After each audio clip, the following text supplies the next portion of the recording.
Good morning students. हम पिछली कक्षा में चीन के साम्यवादी दल के बारे में पढ़ रहे थे और हमने ये पढ़ा था कि चीन में जो साम्यवादी दल है उसे प्रशासन में केंद्रीय स्थान प्राप्त है और संपूर्ण प्रशासनिक कार्यों का नियंत्रण और निर्देशन उसी के द्वारा होता है। वहां पर राष्ट्रीय जन कांग्रेस जो कि केंद्रीय व्यवस्थापिका है और उसकी स्थायी समिति जो कि राष्ट्रीय जन कांग्रेस का अभिन्न अंग है, ये दोनों ही जो है संस्थाएं और भी अन्य राजनीतिक संस्थाएं जो हैं वो साम्यवादी दल के नियंत्रण और निर्देशन में ही क्या करती हैं, कार्य करती हैं। तो देखिए अब हम इसके बारे में देखते हैं कि साम्यवादी दल की जो केंद्रीय समिति है वो भी बहुत ही महत्वपूर्ण है और साम्यवादी दल के महत्वपूर्ण कार्यों को उसी के द्वारा संपन्न किया जाता है। तो देखिए हम देखते हैं कि साम्यवादी दल की केंद्रीय समिति, तो देखिए साम्यवादी दल की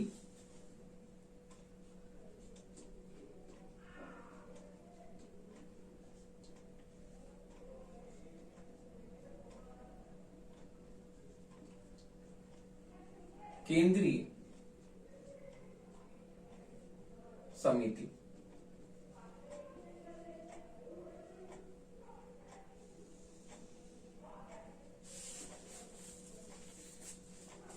तो देखिए यद्यपि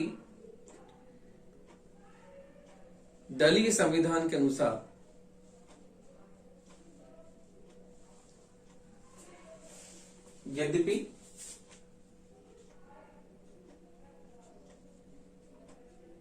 दलीय संविधान के अनुसार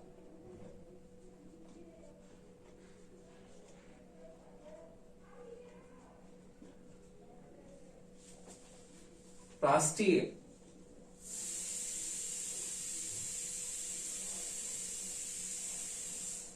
जन कांग्रेस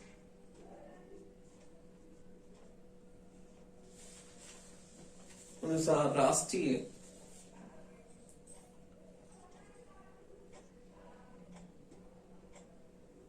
दल कांग्रेस के अनुसार राष्ट्रीय दल कांग्रेस दल है ये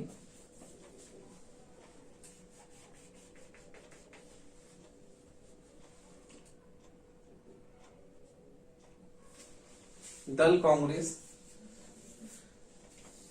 दल का सर्वोच्च अंग है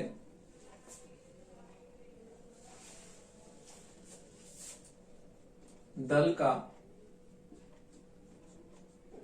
सर्वोच्च अंग है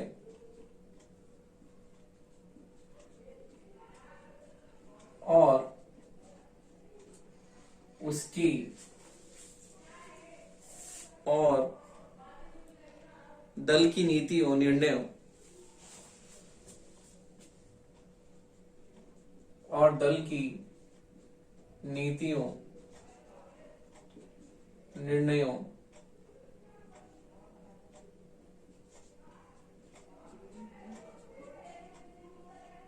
आदि महत्वपूर्ण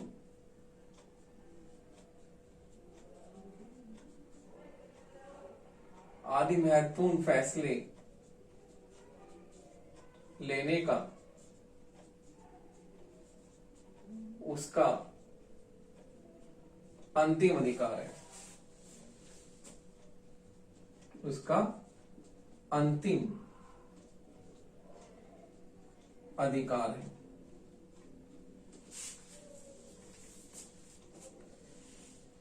किंतु व्यवहार में इसकी सर्वोच्च शक्ति एवं किंतु व्यवहार में इसकी सर्वोच्च शक्ति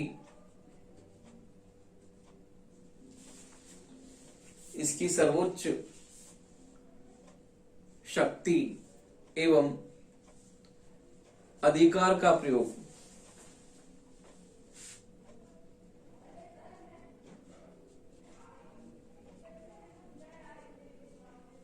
अधिकार का प्रयोग दल की केंद्रीय समिति द्वारा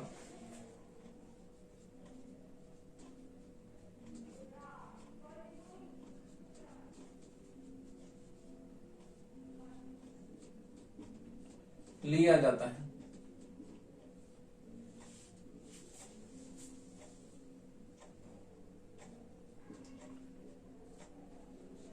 दल की केंद्रीय समिति द्वारा लिया जाता है।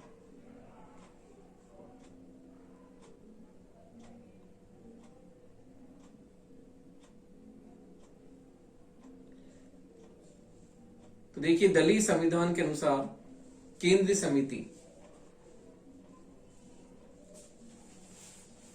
दलीय संविधान के अनुसार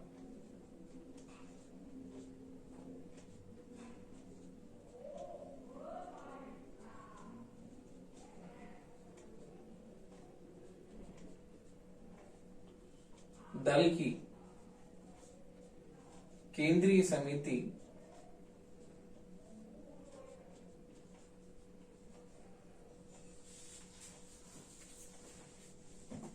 दल की केंद्रीय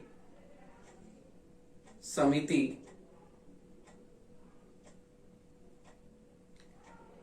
राष्ट्रीय दल कांग्रेस की कार्य समिति होती है।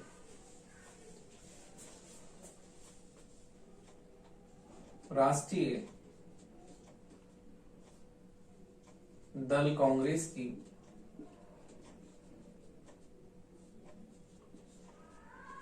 कार्य समिति होती है।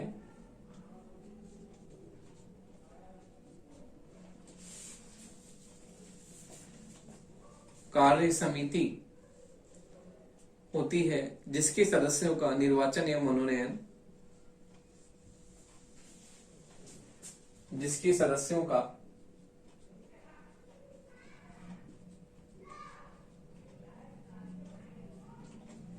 निर्वाचन एवं मनोनयन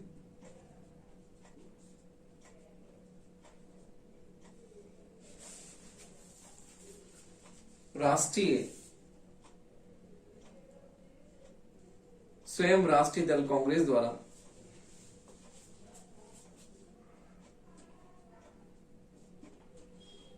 राष्ट्रीय दल कांग्रेस द्वारा 5 वर्ष के लिए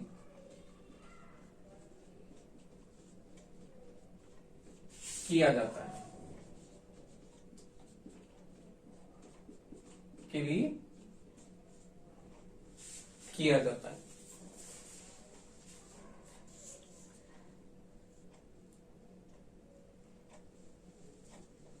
वर्तमान में केंद्रीय समिति के कुल निर्वाचित एवं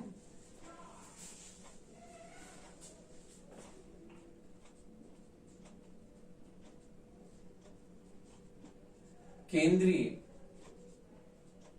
समिति के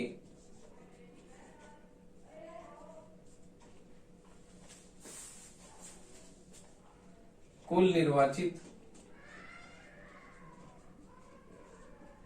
एवं मनोनीत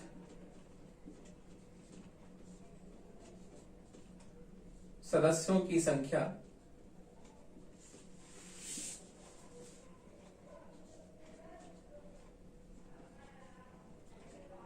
356 है। 356 है। तो देखिए, इस प्रकार से हम देखते हैं कि दलीय संविधान के अनुसार राष्ट्रीय दल कांग्रेस जो है दल का सर्वोच्च अंग है और दल की नीतियों, निर्णयों आदि महत्वपूर्ण फैसले लेने का उसका अधिकार अंतिम है। लेकिन फिर भी व्यवहार में इसकी सर्वोच्च शक्ति एवं अधिकार का प्रयोग दल की केंद्रीय समिति द्वारा लिया जाता है। दलीय संविधान के अनुसार दल की केंद्रीय समिति राष्ट्रीय दल कांग्रेस की कार्य समिति होती है और इसके सदस्यों का निर्वाचन एवं मनोनयन राष्ट्रीय दल कांग्रेस द्वारा 5 वर्ष के लिए किया जाता है। वर्तमान में केंद्रीय समिति के कुल निर्वाचित एवं मनोनीत सदस्यों की संख्या 356 है। तो हम देखते हैं इस प्रकार से राष्ट्रीय दल कांग्रेस दल का सर्वोच्च अंग है, लेकिन फिर भी हम देखते हैं व्यवहार में इसकी सर्वोच्च शक्ति एवं अधिकार का प्रयोग दल की जो है केंद्रीय समिति के द्वारा लिया जाता है और व्यवहार में राष्ट्रीय दल कांग्रेस की शक्तियों का प्रयोग व्यवहार में केंद्रीय समिति के द्वारा ही किया जाता है। तो इस प्रकार हम देखते हैं कि दलीय संविधान के अनुसार केंद्रीय समिति के जो है कार्य बहुत ही महत्वपूर्ण है और यह राष्ट्रीय दल कांग्रेस की सदस्यों की संख्या का निर्धारण करती है। तो देखिए इस प्रकार हम देखते हैं कि केंद्रीय समिति दलीय संविधान के अनुसार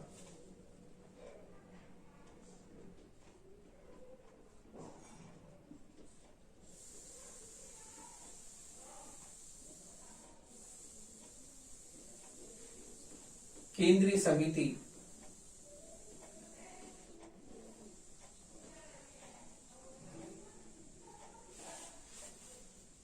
केंद्रीय समिति अनेक महत्वपूर्ण कार्य करती है।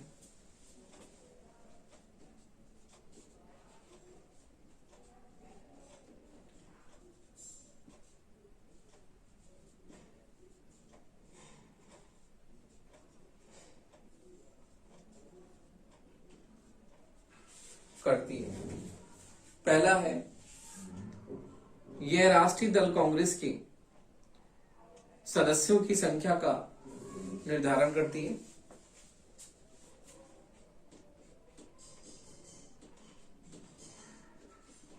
राष्ट्रीय दल कांग्रेस के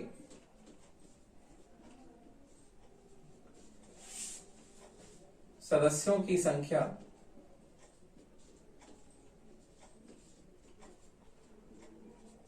निर्धारित करती है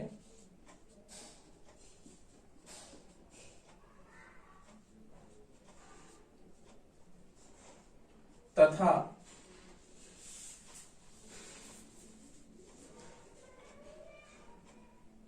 उसकी बैठकों को आमंत्रित करती है।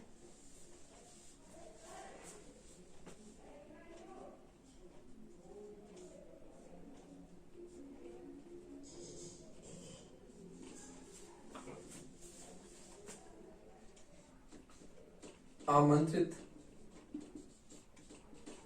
करती है। जब राष्ट्रीय दल कांग्रेस का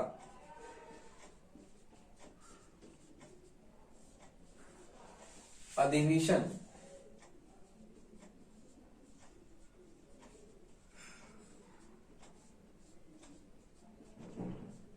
नहीं चल रहा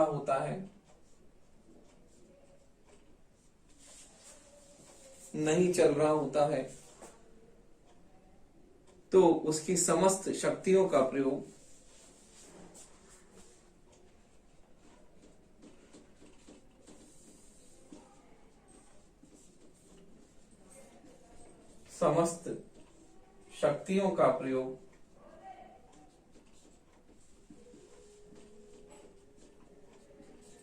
केंद्रीय समिति द्वारा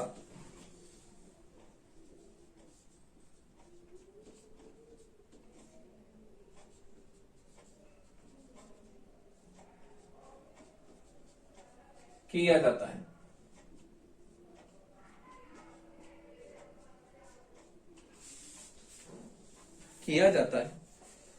अगला है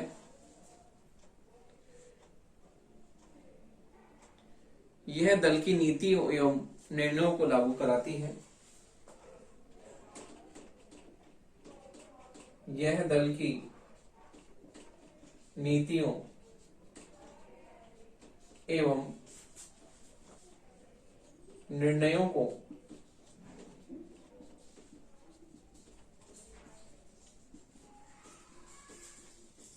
लागू कराती है।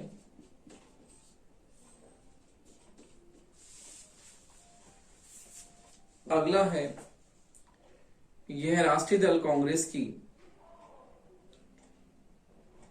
केंद्रीय समिति होने के नाते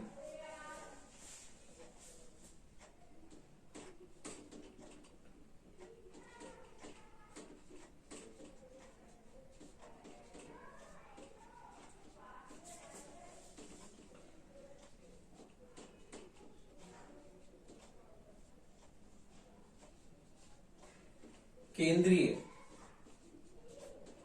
समिति होने के नाते दल की कार्यों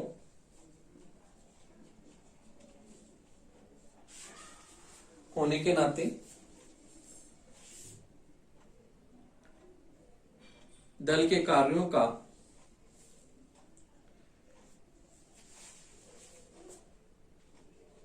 निर्देशन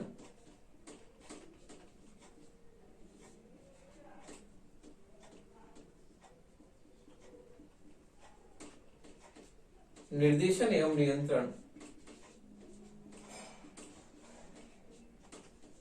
करती है।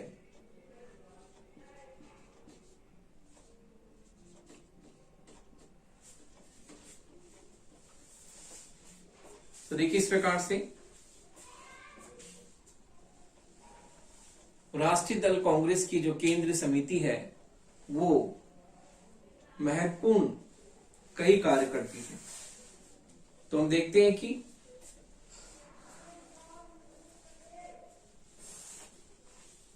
राष्ट्रीय दल कांग्रेस की केंद्रीय समिति जो है महत्वपूर्ण कार्य करती है। यह राष्ट्रीय दल कांग्रेस के सदस्यों की संख्या निर्धारित करती है, उसकी बैठकों को आमंत्रित करती है। जब राष्ट्रीय दल कांग्रेस का अधिवेशन नहीं चल रहा होता है, उसका सेशन नहीं होता है, तो उसकी समस्त शक्तियों का प्रयोग केंद्रीय समिति द्वारा किया जाता है। तो देखिए, इस प्रकार से हम देखते हैं कि राष्ट्रीय दल कांग्रेस की जो केंद्रीय समिति है वो बहुत ही महत्वपूर्ण है और उससे महत्वपूर्ण शक्तियां प्राप्त व्यवहार में राष्ट्रीय दल कांग्रेस की शक्तियों का प्रयोग उसी के द्वारा किया जाता है। अगला है, दल की नीतियों एवं निर्णयों को लागू कराती है। फिर राष्ट्रीय दल कांग्रेस की केंद्रीय समिति होने के नाते दल के कार्यों का निर्देशन एवं नियंत्रण करती है।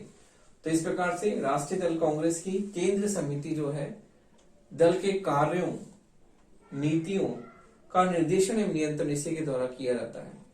तो देखिए, इस प्रकार से हम देखते हैं कि राष्ट्रीय दल कांग्रेस की केंद्रीय समिति अपना महत्वपूर्ण स्थान रखती है और किस प्रकार ये समूचे राष्ट्रीय दल कांग्रेस का निर्देशन एवं नियंत्रण करती है।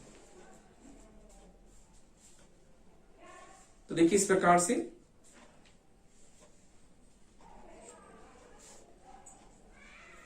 हम देखते हैं कि चीन में जो है राष्ट्रीय दल कांग्रेस की स्थायी समिति का महत्वपूर्ण स्थान है। अब हम इसके बाद में देखते हैं कि चीन में जो साम्यवादी दल है उसकी भूमिका क्या है। तो देखिए, हम चीनी जनवादी गणराज्य में साम्यवादी दल की भूमिका के बारे में चर्चा करते हैं कि किस प्रकार चीन में साम्यवादी दल की भूमिका किस प्रकार है।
चीन के जनवादी गणराज्य में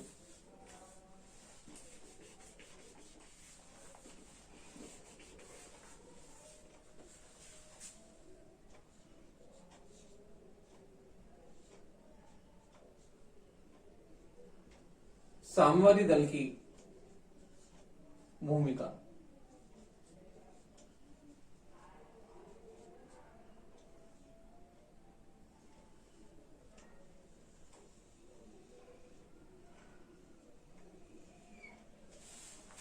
दल की भूमिका। तो देखिए, हम देखते हैं कि चीनी जनवादी गणराज्य की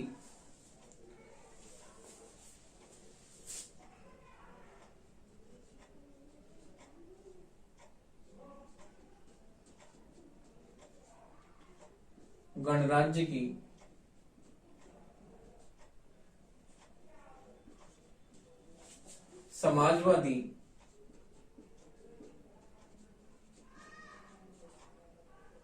राज्य व्यवस्था में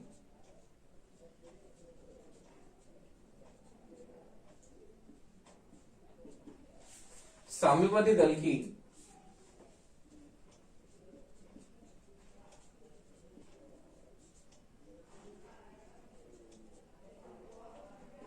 भूमिका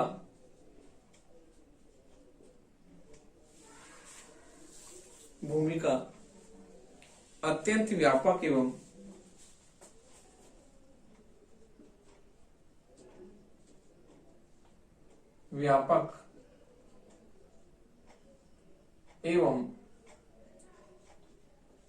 प्रभावशाली है।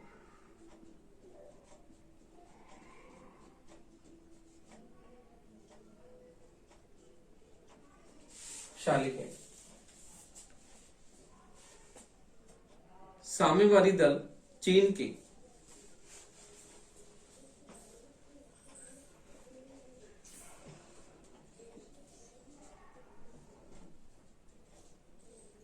के संपूर्ण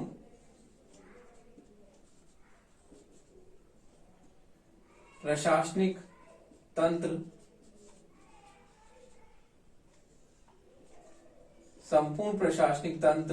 एवं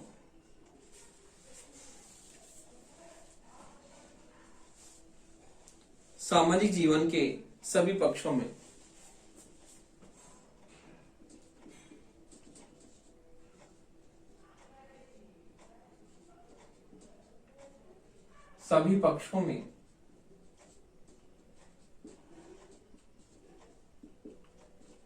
महत्वपूर्ण भूमिका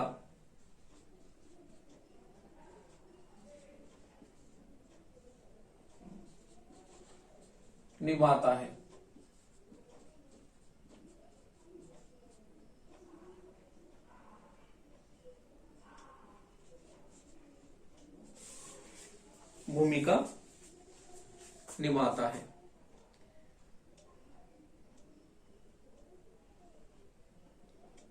शासन एवं समाज के जीवन में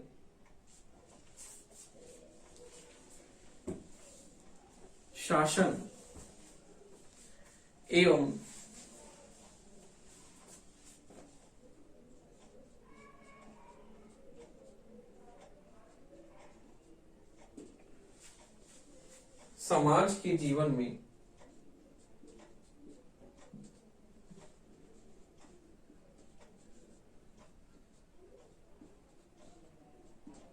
साम्यवादी दल की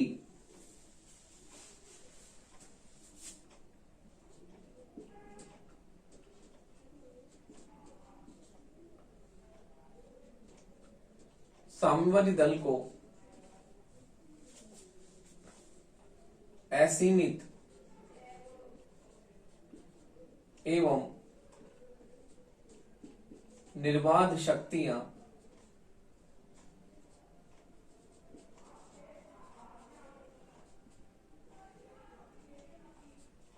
प्राप्त है। निर्बाध शक्तियां प्राप्त है।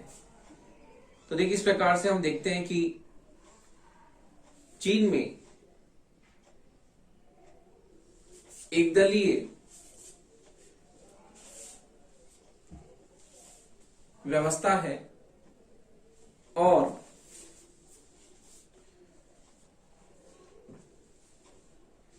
तो देखिए चीन में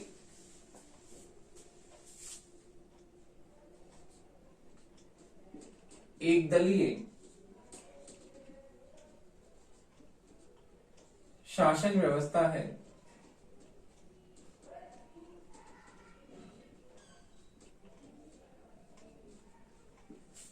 एक दलीय शासन व्यवस्था है और इस व्यवस्था के अंतर्गत और इसके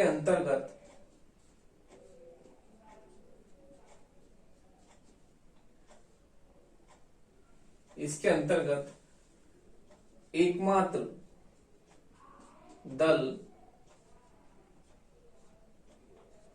साम्यवादी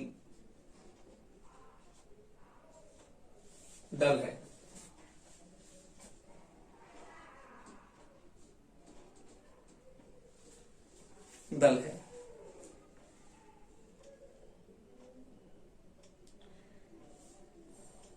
चीनी सामाजिक राजनीतिक जीवन में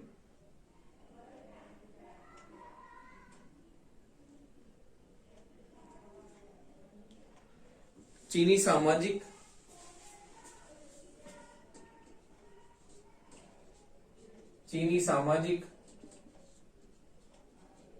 राजनीतिक जीवन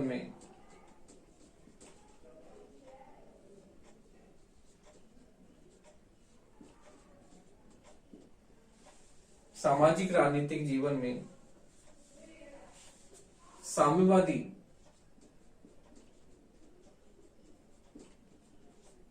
दल का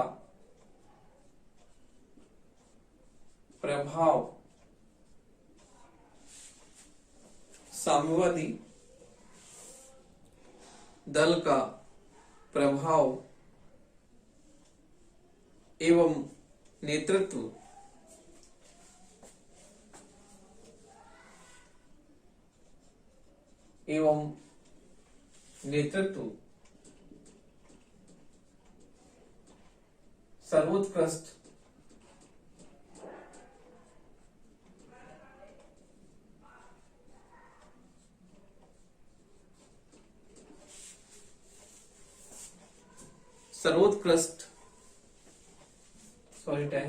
सर्वोत्कृष्ट केंद्र है।